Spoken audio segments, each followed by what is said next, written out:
A meeting perspective that I share at the beginning of most meetings, which I think is extremely helpful, is called above and below the line, or personal responsibility. It was inspired by a guy called Marshall Thurber. And let me talk you through this perspective because it's the one I get asked to share more than any other, for sure. So here we go. This here is the line. This is above the line, and down here is below the line. Now, what tends to happen for human beings if things don't go their way is they tend to blame something or someone else for why that's happened. They can tend to justify as to the reasons the things are the way they are.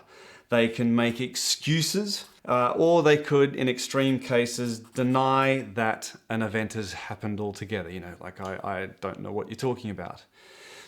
On the flip side of that, above the line is more about taking personal responsibility. Not total responsibility, just personal responsibility for the current situation and what it is that you can do to progress or move it further forward. So let me add some meat to the bone.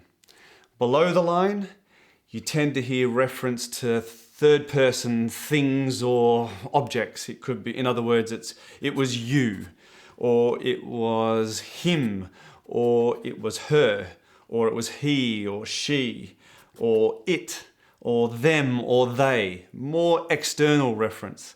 Whereas above the line, you tend to hear more I and we and me and us, and the list goes on.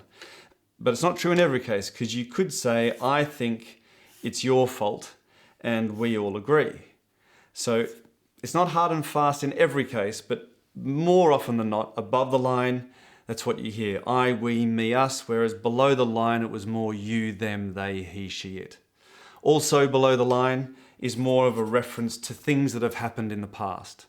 Whereas above the line, it's more a focus on what's going to happen in the future, what we could affect. And maybe present is on the line. Again, not hard and fast, just tends to be the case. So the trick here is, when you're aware of this distinction of above and below the line, the trick is, how do you get yourself up above the line? How do you find the energy, if you're visiting below, to get up above? Because if you stay below the line, not a lot tends to happen. But if you get yourself up above the line, it maximizes the chance for something new to occur.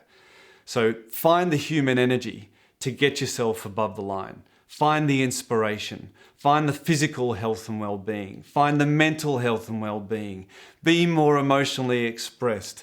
Feel strong in good social connections. And see what it is that you can progress going forward. If you want to learn more about human energy, there's a few other videos you could have a look at and see what they have to say. Thanks for listening. I wish you all the best. Do it to do it. Go for it. Off you go.